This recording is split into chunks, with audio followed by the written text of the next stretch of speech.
नमस्कार प्यारे विद्यार्थियों, फिजिकल साइंस यूट्यूब चैनल पे आपका हार्दिक स्वागत। नमस्कार प्यारे विद्यार्थियों, फिजिकल साइंस यूट्यूब चैनल पे आपका हार्दिक स्वागत। वीडियो अगर पसंद आए तो लाइक कीजिए, अपने साइंस से रिलेटेड स्टूडेंट्स को या साथियों को शेयर कीजिए और इस चैनल को सब्सक्राइब कीजिए। हम करने जा रहे हैं बेटा न्यूटन्स कूलिंग लॉ, जो क्लास 11th का टॉपिक है। इस टॉपिक में कूलिंग लॉ होता क्या है भाई? कोई भी ऑब्जेक्ट जो एटमॉस्फेयर से या सराउंडिंग से ज़्यादा गर्म है, वो अपनी हीट रिलीज करता है सराउंडिंग को और ठंडा हो जाता है।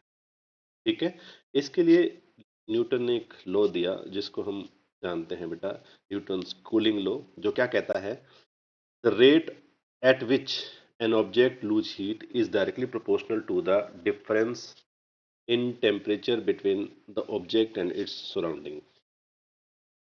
क्या कहता है कि जो टेम्परेचर लूज हो रहा है, उसका लूज होने की जो रेट है, वो रेट जो रहता है वो डायरेक्टली प्रोपोर्शनल रहता है टेम्परेचर। जितना टेम्परेचर डिफरेंस ज्यादा रहेगा उतना हीट रिलीज यानी कि कूलिंग ज्यादा होगी। ठीक है, टेम्परेचर डिफरेंस जितना ज्यादा रहेगा उतना कूलिंग ज्यादा होगी, जल्दी होगी, रेट ऑफ कूलिंग ज्यादा रहेगी। तो ये है हमारे पास सराउंडिंग, ये सराउंडिंग है इस ऑब्जेक्ट के चारों तरफ, ये और ये ऑब्जेक्ट है। हम ये कंसीडर कर लेते हैं कि इस ऑब्जेक्ट का जो टेम्परेचर है, इस ऑब्जेक्ट का टेम्परेचर क्या है भाई? टी है। इस ऑब्जेक्ट का टेम्परेचर क्या है? टी। टी है, टी नॉट नहीं, टी है भाई। क्या है? टी है। और इस सराउंडिंग का जो टेम्परेचर है वो टी नॉट है। ठीक है, अब इनके बीच में अगर टेम्परेचर डिफरेंस होगा तो हीट फ्लो होगी, और हीट फ्लो होगी हमेशा हायर टेम्परेचर वाली बॉडी से लोअर टेम्परेचर वाली बॉडी की तरफ होती है। तो हम ये कंसीडर करके चलेंगे कि बॉडी जो है हम जो ले रहे हैं, उस बॉडी का टेम्परेचर सराउंडिंग की रिस्पेक्ट में ज्यादा है। ठीक है, तब सराउंडिंग और बॉडी के बीच में टेम्परेचर डिफरेंस होगा बेटा, डेल टी, और वो कितना होगा? टी माइनस टी नॉट होगा। टी माइनस टी नॉट होगा।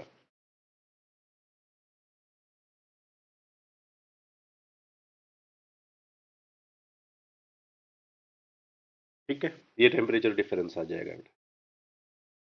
इसके बाद में ये जो स्टेटमेंट कह रहा है, स्टेटमेंट क्या कह रहा है?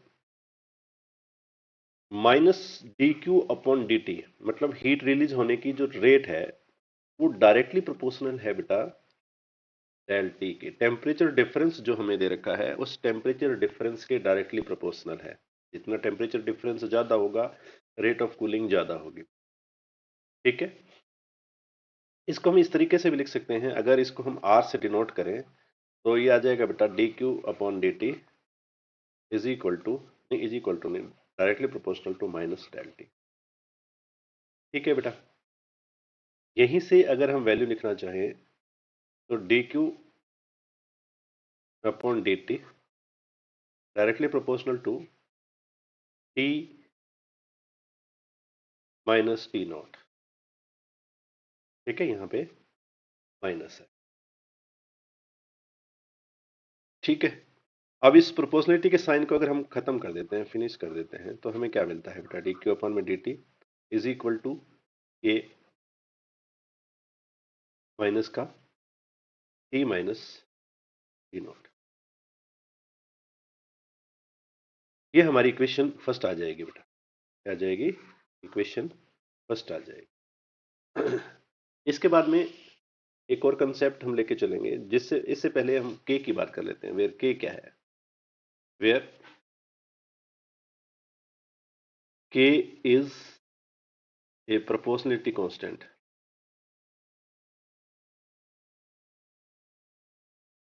कांस्टेंट है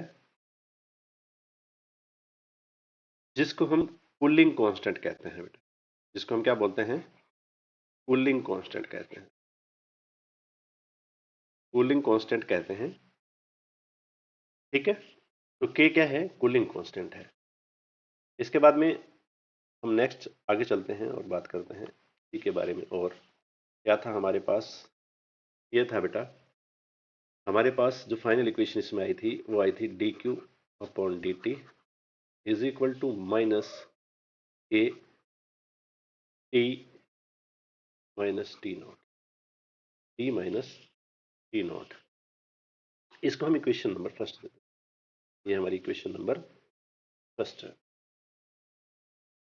ठीक है, अब इसी तरीके से और आगे चलते हैं और हम बात करते हैं बेटा स्पेसिफिक हीट कैपेसिटी। स्पेसिफिक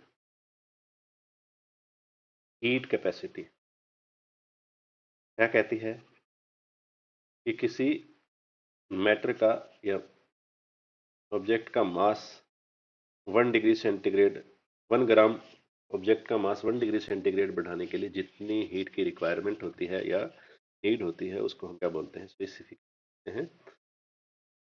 तो हम यहाँ पे स्पेसिफिक हीट को एस से डिनोट करते हैं, S is equal to 1 upon M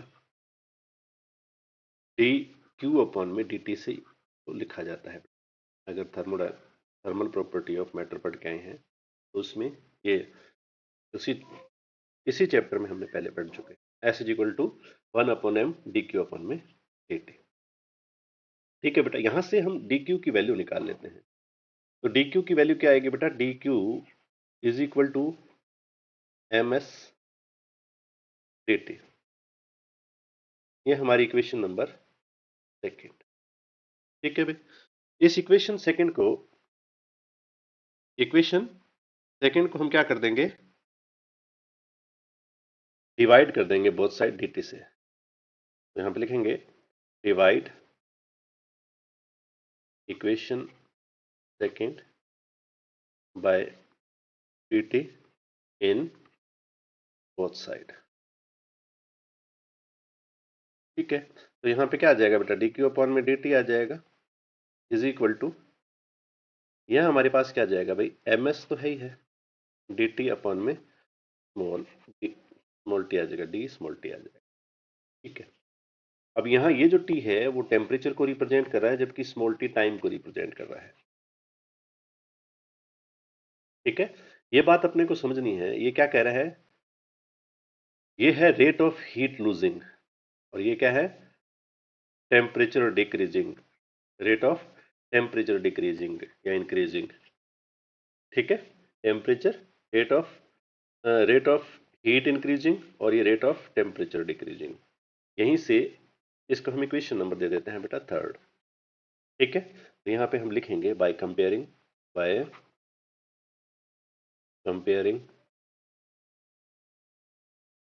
equation first and third, इन दोनों को हम क्या कर देते हैं, कंपेयर कर देते हैं। फर्स्ट और थर्ड को कंपेयर करने पे हमें क्या मिलेगा भाई, हमें मिलेगा m S D T upon में D T is equal to k minus का टी माइनस टी नॉट। ठीक है, और साथ में इसको हम इक्वेशन नंबर दे देते हैं। एक बार और थोड़ा सा आगे चल लेते हैं, यहां से हम लिख देते हैं बेटा, ये जो डी टी वाला है, ये टी की टर्म्स जो है वो मैं इधर ले आता हूं और डी टी ये जो टाइम वाली टर्म है मैं इधर ले आता हूं। तो ये किस तरीके से लिखा जाएगा बेटा, ये लिखा जाएगा डी टी अपॉन, इससे पहले एक स्टेप और लिख देता हूं मैं, यहाँ इस तरीके से लिखा जा सकता है D T upon D T is equal to minus K upon में M S T minus T naught, ऐसा लिखा जा सकता है। ठीक है, अब टी वाली टर्म को मैं इधर लिख देता हूं टी माइनस टी नॉट। ठीक है, और यहां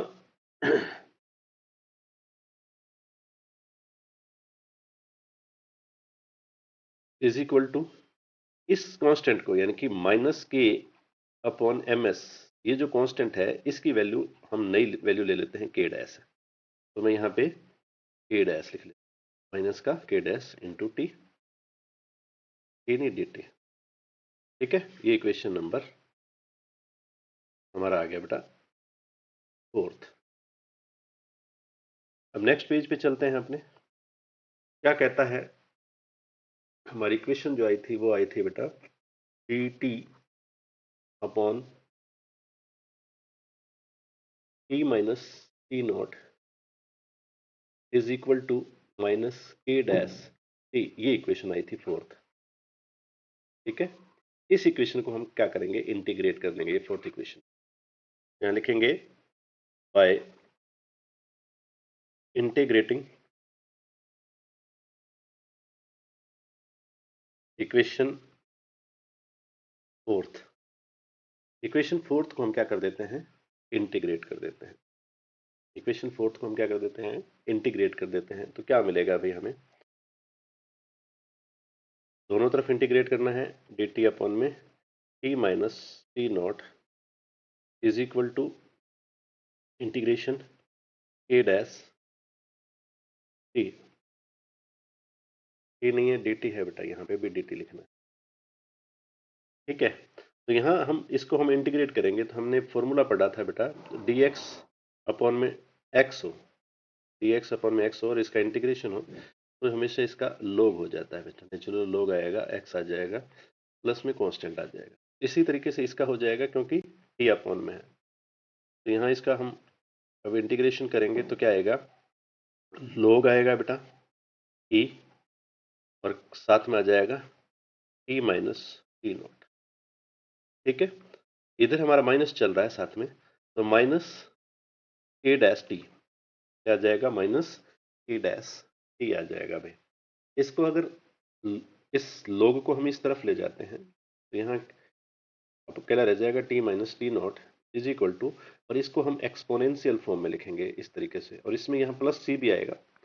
एक्सपोनेंशियल फॉर्म में लिखें तो इस तरीके से लिखा जा सकता है, के डैश टी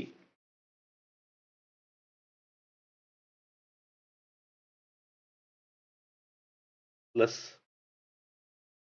सी। ठीक है,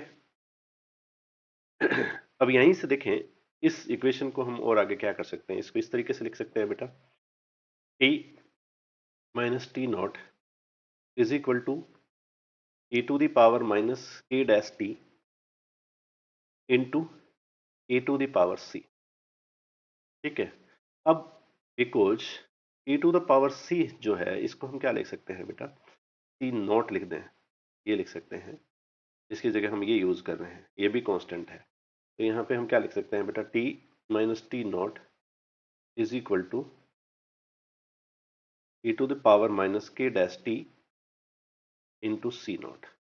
इसको अगर हम सॉल्व करेंगे तो टेम्परेचर जो है बॉडी का हम फाइंड कर सकते हैं, टी नॉट प्लस यहाँ जाएगा c naught e to the power minus के डैश टी।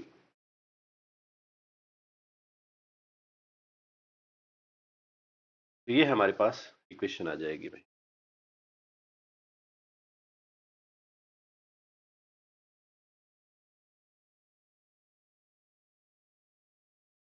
और इससे हम फाइंड कर सकते हैं किसी टाइम टी पर ऑब्जेक्ट, ये जो ऑब्जेक्ट है या कोई भी जो वाटर ऑब्जेक्ट था जो इससे गर्म था भाई, बॉडी से सराउंडिंग से ज्यादा गर्म था, उसका टेम्परेचर हम फाइंड कर सकते हैं इस इक्वेशन से।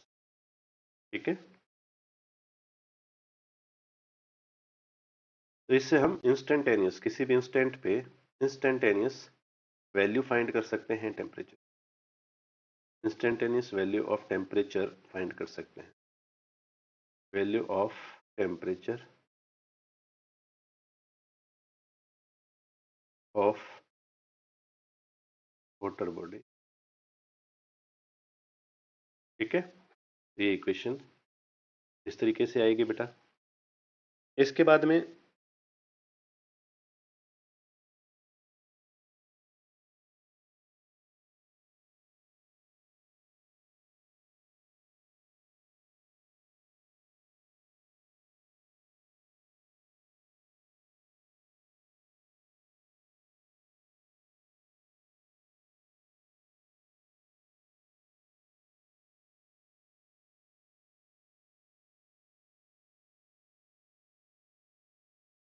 देखो भाई, नेक्स्ट हमारे हम एक पीछे एक इक्वेशन करके आए हैं बेटा। क्या करके आए हैं, वो इक्वेशन आई थी बेटा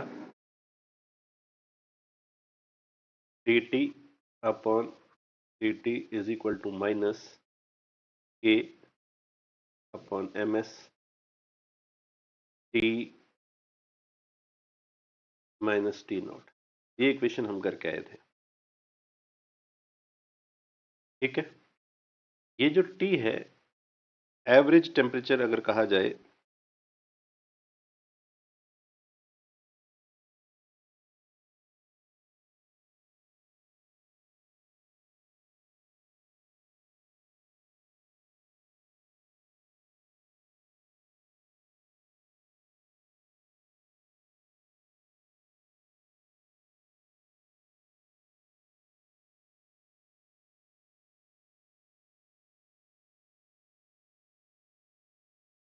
तो देखो भाई, ये ऑब्जेक्ट था हमारे पास, ये हमारे पास ऑब्जेक्ट था, ठीक है।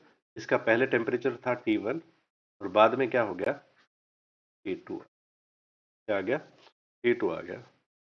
तो हम इस dt को क्या लिख सकते हैं, T2 minus T1 minus T2 हो जाएगा। पहले का टेम्परेचर ज्यादा था, बाद में कम हुआ, तो T1 माइनस अपॉन dt लिखेंगे। dt की जगह क्या लिखा है यहाँ पे, इसको ये होने में t टाइम लगा, तो dt की जगह हम यहाँ यूज करेंगे बेटा t यूज करेंगे बेटा, क्या यूज करेंगे t। इस टेम्परेचर को T1 से T2 होने में t समय लगा है, t टाइम लगा है, तो हम यहाँ पे t यूज करेंगे is equal to minus k upon ms। ये जो वैल्यू रहेगी एवरेज वैल्यू रहेगी दोनों की, T1 plus T2 upon 2 minus जो एटमॉस्फेयर का टेम्परेचर है, ठीक है। तो ये फॉर्मूला भी हमारे काम आएगा बेटा। इसको हम इक्वेशन नंबर क्या दे देते हैं, इक्वेशन नंबर दे देते हैं फिफ्थ, फिफ्थ हो जाएगा या सिक्स्थ हो जाएगा, फिफ्थ है। अब देखो बेटा, इससे हमें दो टेम्परेचर गिवन है भाई, T1 से T2 होने में इतना टाइम लग गया, तो हमें पूछ लेगा कि एटमॉस्फेयर का टेम्परेचर क्या है। फॉर्मूले का यूज करके हम निकाल सकते हैं, हमें k की वैल्यू गिवन होगी, m की वैल्यू गिवन होगी, s की वैल्यू गिवन होगी, तो हम फाइंड कर सकते हैं। इसके बाद में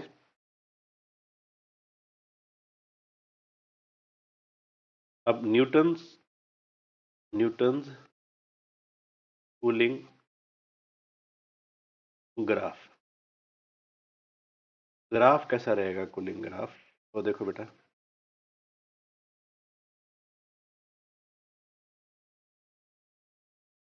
लाइन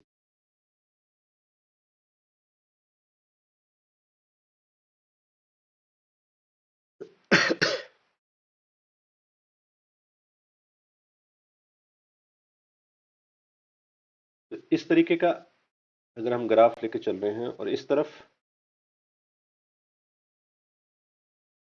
टाइम को लेके चल रहे हैं, इस तरफ क्या है बेटा टाइम है, इस तरफ क्या है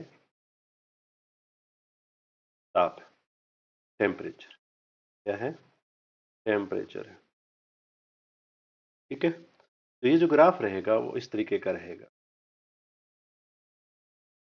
किसी टाइम पे